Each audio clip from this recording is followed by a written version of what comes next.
तो कानपुर देहात में जो बीते रोज घटना हुई जिसमें माँ बेटी की जलकर मौत हो गई, उसके बाद से लगातार जो है वो सियासत गर्म हो चुकी है। माँ बेटी की मौत के बाद डीएम को इसके लिए उत्तरदायी माना जा रहा है कि डीएम के कहने के बाद ये जो क्रिया प्रतिक्रिया हुई वहां पे, और कई लोगों का कहना है कि झोपड़ी ही खाली कराने के लिए इतना बड़ा प्रशासनिक अमला जाने की क्या जरूरत थी, जो काम आराम से भी हो सकता था। लेकिन घटना क्या क्या हुई और आज पूरे दिन घटनाक्रम में क्या क्या हुआ, हम आपको सिलसिलेवार से बताते हैं कि क्या क्या हुआ। एक दिन पहले सोमवार के दिन जब प्रशासनिक अमला पहुंचता है खाली कराने के लिए, झोपड़ी खाली कराने के लिए, तो वहां पे पहले उसको विरोध होता है। विरोध के बाद आग लगाने दिखाया जा रहा है, उसमें सही से नहीं मालूम चल रहा आग लगाने के बाद आग कैसे लगती है, ये एक जांच का विषय है। लेकिन उसके बाद माँ बेटी की जिंदा मौत हो जाती है, जिसके बाद उसकी बड़ी आलोचना की जाती है। आज क्या क्या हुआ, आज जो है सबसे पहले जो सुबह की जो घटना है उसमें एसडीएम मैथा, कानूनगो, रूरा एसओ के सहित करीब 1 दर्जन लोगों के ऊपर हत्या का मुकदमा दर्ज कर दिया गया है। बताया ये भी जा रहा है कि एसडीएम मैथा को गिरफ्तार कर लिया गया है और लेखपाल को भी गिरफ्तार कर लिया गया, उनको सस्पेंड भी कर दिया गया है। 12 घंटे से ऊपर हो गया है, डेड बॉडी है रखी है। क्या मांगे हैं आपकी? मेरी मांगे यही है कि डिप्टी सीएम या सीएम आके यहाँ पे आके वो खुद देखें आके कि यहाँ पे क्या हुआ है, कौन सा नरसंहार हुआ है। जी, पुलिस ने मुकदमा लिख दिया है 3 दर्जन से लोगों के ऊपर, इसको क्या मानते हैं? उन्होंने किसी की भी गिरफ्तारी नहीं की है, मुकदमा सिर्फ ये मुझे लगता है एक दिखावा टाइप में है, कुछ नहीं हुआ। अब आप क्या चाहते हैं? मैं चाहता हूँ सीएम आके देखें और वो खुद इस मामले में को संज्ञान में लें। और क्या मांगे हैं? कार्रवाई में क्या चाहते हैं? कार्रवाई में चाहते हैं जो मतलब अपराधी हैं उनको गिरफ्तारी हो। एक वीडियो वायरल हुआ जिसमें देखा गया कि जेसीबी ने छप्पर गिरा दिया और आपकी माँ और बहन उसमें दबकर मौत हो गई। इसको क्या मानते हैं, कैसे दृष्टि देखते हैं, क्या कहना चाहिए? जी वो ये प्री प्लान मर्डर है, यहाँ पे मतलब प्लान करके मर्डर किया गया, आग लगा के मतलब जलाया गया है यहाँ।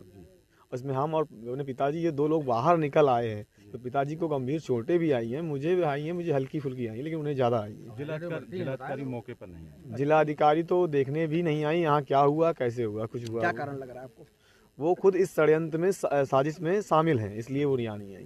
एडीजी साहब हैं, आईजी साहब हैं, आपसे बात हुई है, क्या कहा उन्होंने, क्या आश्वासन दिया है? वो बार बार मुझसे यही कह रहे हैं कि मतलब कि पोस्टमार्टम के लिए मिट्टी उठाओ, करवा दो, और आश्वासन कुछ नहीं। रात के समय पोस्टमार्टम के लिए सब जा रहा था, फिर आखिर क्या वजह हो गई जो आपने नहीं जाने दिया?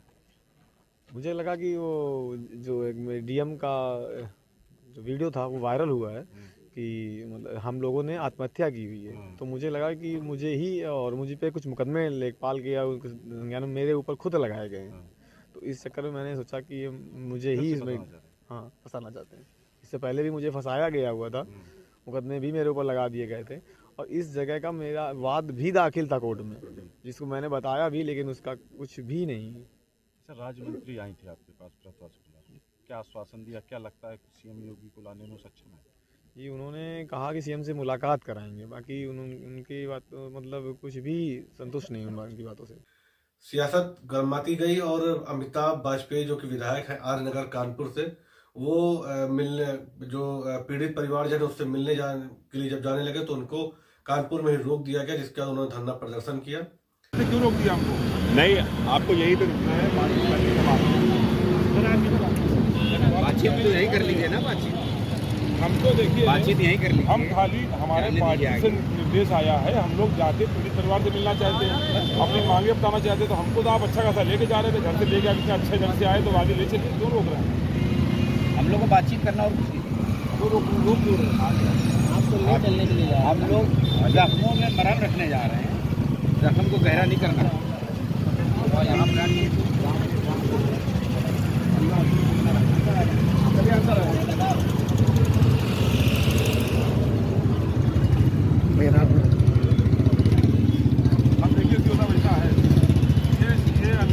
आगे लोकतंत्र में क्या कोई अपनी बात भी नहीं करेगा? आइए आप तो अच्छा खासा आपको लेके जा रहे थे, हम हाईवे पे अच्छा चले जा रहे थे, 15 मिनट पहुंच जाते। कहाँ आप लोग? हम लोग ऐसे पुलिस के बल पर ये सरकार नहीं चलेगी, नहीं चलेगी। पुलिस के बल पर ये सरकार नहीं चलेगी, नहीं चलेगी। क्योंकि तेरी तानाशाही क्योंकि तेरी तानाशाही हत्यारे बुलडोजर की सरकार खून से रंगने वाली सरकार ब्राह्मण हत्यारी ये सरकार गरीब विरोधी ये सरकार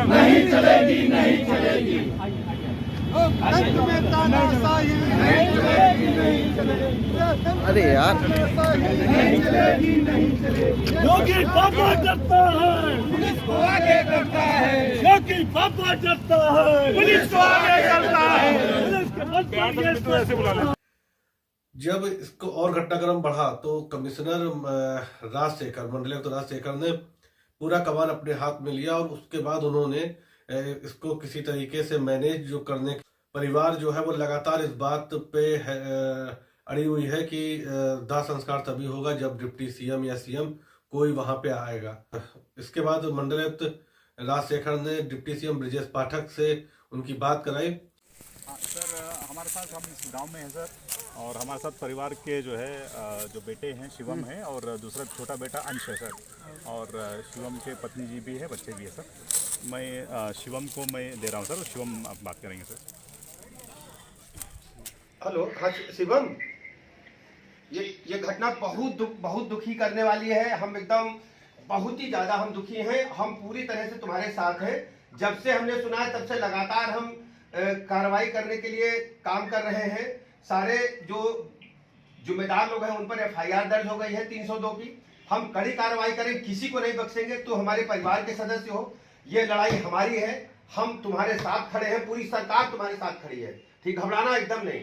और जो तुम्हारी मांगे हैं उन पर हम गंभीरता पूर्वक काम करेंगे और हर स्थिति में हम तुम्हारे साथ खड़े हैं। बिल्कुल तुम अपने आप को ये मत समझना कि तुम मेरे परिवार के मेंबर हो, ठीक है ना। एकदम घबरा, इसमें कड़ी से कड़ी कार्रवाई होगी। हम सख्त से सख्त सजा दिलाएंगे। जो भी दोषी हैं हम किसी को नहीं छोड़ेंगे, और जो दोषी हैं उनकी पुश्ते भी याद करेंगे। इतनी कड़ी कार्रवाई कराएंगे। आप हमारे परिवार के मेंबर हो। हम बिल्कुल भी ऐसी घटनाओं को बर्दाश्त नहीं करेंगे और ये हमारी जिम्मेदारी, पूरे प्रदेश के आप हमारे भाई हो। हर स्थिति में एक एक व्यक्ति को हम कड़ी सजा दिलाएंगे। घबराने की जरूरत नहीं है। इतनी बड़ी दुखद घटना है कि मेरा मतलब इतना ज्यादा मैं दुखी हूं, मैं इसका बयान नहीं कर सकता। बहुत दुखद घटना है और जितने भी मतलब इसका निंदा की जाए वो कम है। हम तो ईश्वर से प्रार्थना करते हैं कि हमारे परिवार को जो असहनीय पीड़ा मिली इसको सहने की ताकत दे और हर स्थिति में हम रहेंगे। और माता जी का, हमारी बेटी जो गई है उसको मतलब जो भी हम कर सकते हैं कड़ी से कड़ी सजा दिलाएंगे उन लोगों को जिन लोगों ने इस प्रकार की घटना का करने का प्रयास किया है और अंजाम दिया। हम कड़ी से कड़ी सजा दिलाएंगे। और उसके बाद वो संतुष्ट हुए और उसके बाद आगे की कार्रवाई की बात की गई। समाजवादी पार्टी भी लगातार इसको लेकर निशाना साध रही, कांग्रेस पार्टी भी लगातार इसको लेकर निशाना साध रही है कि किस प्रकार से बुलडोजर चलाने के बाद ये सब घटनाक्रम हुए। आप पार्टी के राज्यसभा सांसद संजय सिंह इस पूरे मामले पे क्या बोल रहे हैं, आइए आपको सुनाते हैं। अपने आप को आग लगाकर जलाकर मार दिया। ये बात मैं तालिबान की नहीं कर रहा, योगी आदित्यनाथ के सरकार वाली उत्तर प्रदेश के कानपुर देहात की कर रहा हूं, जहां बाबा जी का बुलडोजर पहुंचता है कृष्ण गोपाल दीक्षित के झोपड़ी को उजाड़ने के लिए, उसकी इस कुटिया को तहस नहस करने के लिए, जहां इस ठंड में उसका परिवार रह रहा था। पहले उसका पक्का मकान तोड़ा गया और जब वो एक झोपड़ी बना के रहने लगा तो उस झोपड़ी पर बुलडोजर पहुंच गया।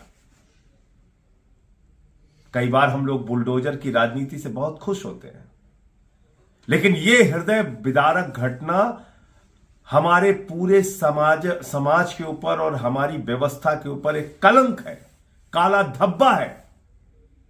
योगी सरकार की तानाशाही का और उनके बुलडोजर के आतंक का सबसे बड़ा उदाहरण है कानपुर देहात की घटना। उसका क्या दोष है, क्या अपराध है?